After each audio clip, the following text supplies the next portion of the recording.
कहाणी ललिता पंचमीची. आटपाट नगर होतं. तिथे एक ब्राह्मण होता.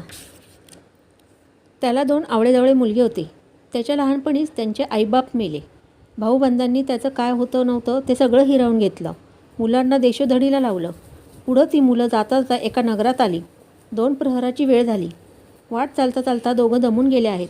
दोघांचे जीव भुकेने कळवळले आहेत. दोघांची तोंडं सुकून गेली आहेत. असे ते दोघेजण त्या नगरीत आले. इतक्यात एक चमत्कार झाला. एक ब्राह्मण काकबळी टाकण्याकरता घरातून बाहेर आला. ब्राह्मणानं त्या मुलांना पाहिलं. आपल्या घरात बोलावून नेलं. जेवू घातलं, खाऊ घातलं. नंतर त्यांची सगळी हकीकत विचारली. त्या मुलांनी आपली सर्व हकीकत सांगितली. ब्राह्मणानं दोन्ही मुलांना घरी ठेवून घेतलं. वेदध्ययन पडू लागला. मुलंही तिथं राहून वेद पडू लागली. असं करता करता पुष्कळ दिवस झाले. पुढं काय झालं? तो ब्राह्मण ललिता पंचमीचं व्रत करू लागला. शिष्यांनी गुरुजींना विचारलं, हे आपण काय करता? तेव्हा त्यांना गुरुजी म्हणाले, हे उपांग ललिता पंचमीचं व्रत आहे. यानं द्रव्य मिळतं, विद्या प्राप्त होते, इच्छित हेतू प्राप्त होतात. हे त्या शिष्यांनी ऐकलं. यथाशक्ती त्यांनी व्रत केलं. तशी त्यांना लवकर विद्या आली. 2 मुलांची लग्न झाली. पुढं ते आपल्या नगरीत आले. श्रीमंत झाले. सुखसमाधानानं कीर्ती मिळवत राहू लागले. याप्रमाणे काही दिवस गेले. पुढे काय चमत्कार झाला? 2 भाऊ वेगळे निघाले. थोरला भाऊ दरवर्षी आपल्या ललिता पंचमीचं व्रत करी.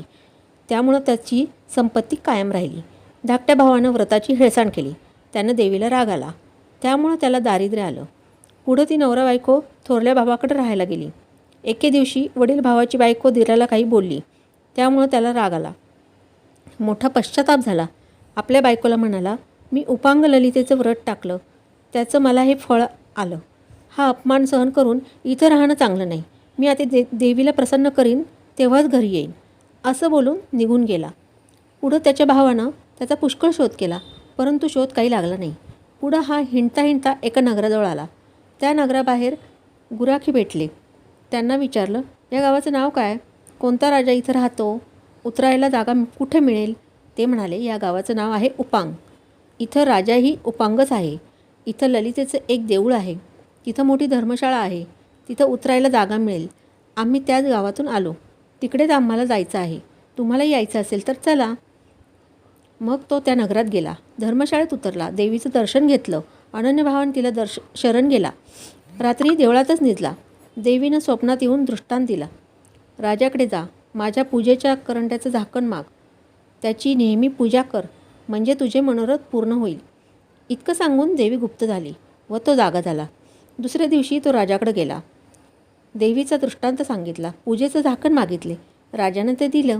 ब्राह्मण ते घेऊन आपल्या गावी आला. घरी नेऊन त्याची पूजा करू लागला. ललिता देवीचे व्रत करू लागला.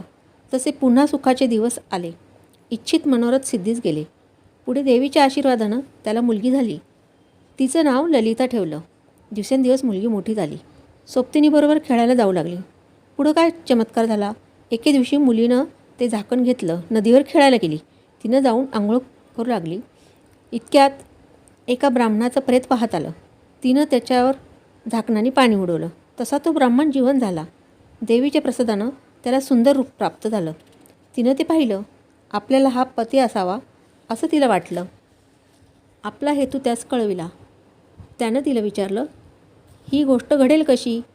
तशी ती म्हणाली, मी तुम्हाला घरी जेवायला बोलवते. जेवायच्या वेळेस अपोषणी हातात घ्या आणि अडून बसा, म्हणजे बाबा तुम्हाला विचारतील, भटजी भटजी अपोषणी का घेत नाही? तेव्हा तुम्ही सांगा, आपली कन्या मला द्याल तर जेवतो, नाहीतर असाच उठतो, म्हणजे ते देतील. त्याप्रमाणे तिनं त्याला जेवायला बोलवलं. ब्राह्मण जेवायला बसू लागला. मुलीचं मागणं केलं. बापानं मुलगी देण्याचं कबूल केलं. सुखासमाधानानं जेवण झालं. चांगला मुहूर्त पाहून लग्न लावलं. नवरा नवरीची बोळवण केली. घरी जाते वेळेस देवीचे प्रसादाचे झाकण घेऊन निघली. त्यामुळे बापाच्या घरातलं सगळं द्रव्य गेलं. दारिद्र्य आलं. तो फार गरीब झाला. तसं त्याच्या बायकोनं मुलीजवळ झाकण मागितलं. मुलीनं ते दिलं नाही. तिने तो रोष मनात ठेवला. एके दिवशी मुलीच्या घरी जाऊ लागली. जाताना जावई भेटला. सासूनं त्याला ठार मारलं. झाकण घेऊन घरी आली. इकडं मुलीच्या व्रताच्या पुण्यानं जावई जिवंत झाला. उठून घरी गेला. बायकोला झालेली हकीकत सांगितली. तिला मोठा आनंद झाला. पुढे ही सर्व हकीकत सासूला समजली. तशी ती जावयाच्या घरी आली. पटापटा पाया पडू लागली. केलेला अपराध कबूल झाली. तिला पश्चाताप झाला. अशा कर्मामुळं तिला गरिबी आली. तिचा नवरा नेहमी आश्चर्य करू लागला की वारंवार असं का होतं. याचं कारण काही केलं त्याच्या लक्षात येईना. म्हणून वडील भावाकडे गेला. त्याला सगळी हकीकत सांगितली. तो म्हणाला, तू ललिता पंचमीच्या व्रताची हेळसांड करतोस. त्या योगानं असं होतं. व्रत नेम यथास्थित कर. देवाची पूजा कर, म्हणजे तुझं कल्याण होईल. त्यानं तसा निश्चय केला. घरी आला. व्रत करू लागला. काळे करून दळिद्र गेलं. तो श्रीमंत झाला.